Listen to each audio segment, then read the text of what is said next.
guys, have you ever tried nachos chaat? If not, do visit this place. Welcome to Desi Theka. এটা হচ্ছে কলকাতার first north Indian street ফুডের একটা দোকান। ওদের এই স্পেশাল চাটা জাস্ট মিস করাই যাবে না।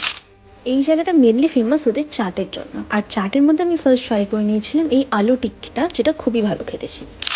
নেক্সট ফুচকা লাভারদের জন্য কিন্তু এই ফুচকা চাটটা একটা মাস্ট ট্রাই।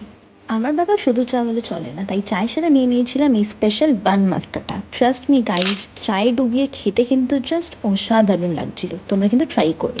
তারপরে ওদের রেকমেন্ডেশনে ট্রাই করে নিয়েছিলাম এটা স্পেশাল ডিশ। এটা ছিল পালাক পাত্তা, এটা আমি ফার্স্ট টাইম ট্রাই করলাম। এই ডিশটা দেখতে কিন্তু অ্যাকচুয়ালি ভীষণ সুন্দর, এর উপরে এই গ্রিন চাটনিটার জন্য কিন্তু ডিশটা এতটা ফেমাস। তো তোমরা এখানে এলে অবশ্যই এই ডিশটা ট্রাই করো। এত কিছু খেয়ে মন ভরলেও পেট ভরেনি, তাই লাস্টে নিয়ে নিয়েছিলাম সামোসা চাট। এটা হচ্ছে সামোসা চাট উইথ ছোলা। অ্যাকচুয়ালি অনলি সামোসা চাট না, উইথ ছোলা দেওয়া। নতুন ধরনের টেস্ট, ওদের ছোলার একটা আলাদা টেস্ট পাবে তোমরা, তো ট্রাই করো। So guys, this was Desi Theka for you all. Check the caption and do visit.